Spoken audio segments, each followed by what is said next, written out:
बोलिए गायत्री माता की जय। आइए गीता चिंतन में आज हम अध्याय 5 श्लोक नंबर 4 का चिंतन करते हैं, जिसे भगवान अर्जुन से यह कहते हैं कि हे अर्जुन, सांख्य योगौ पृथक बालाः प्रवदन्ति न पंडिताः एकमप्यास्थितः सम्यग् उभयोर्विन्दते फलम्। उपरोक्त संन्यास और कर्म योग को मूर्ख लोग पृथक पृथक फल देने वाले कहते हैं, ना कि पंडित जन, क्योंकि दोनों में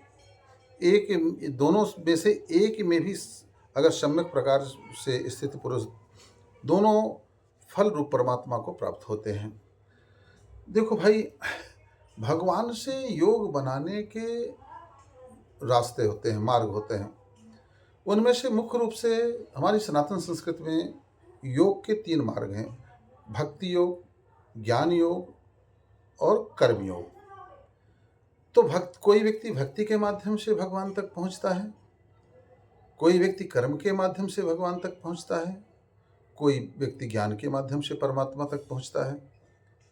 तो ऐसा नहीं कि जो है सांख्य योगी तो भगवान तक पहुंचेगा, कर्म योगी नहीं पहुंच पाएगा, या कि भक्ति योगी नहीं पहुंच पाएगा।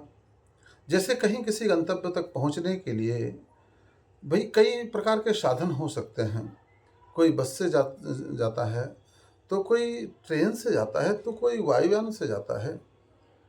उसके साधन अपने अलग अलग हो सकते हैं, मगर जिसने लक्ष्य अपना बना लिया हो कि हमें वहाँ पहुँचना है, तो मार्ग भले कोई अलग हो, साधन कोई किसी प्रकार का हो, मगर वह पहुँचेगा तो वहीं।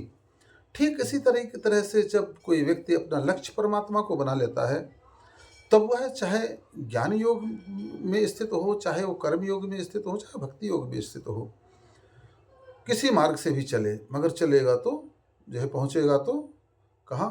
उस अपने गंतव्य पर, वो जो उसने मंजिल बनाई है। जैसे छत पर पहुँचने के लिए कोई सीढ़ी का इस्तेमाल कर लेता है, कोई लिफ्ट से चला जाता है, तो कोई तरीके से, किसी भी तरीके से मुझे छत पर जाना उसका लक्ष्य है। इसी तरीके से ब्रह्म को प्राप्त करना जब भक्त का लक्ष्य हो जाता है, तो वह किसी भी साधन को अपना करके, किसी भी मार्ग को अपना करके और भगवान तक पहुंच जाता है। बोले गायत्री माता की जय।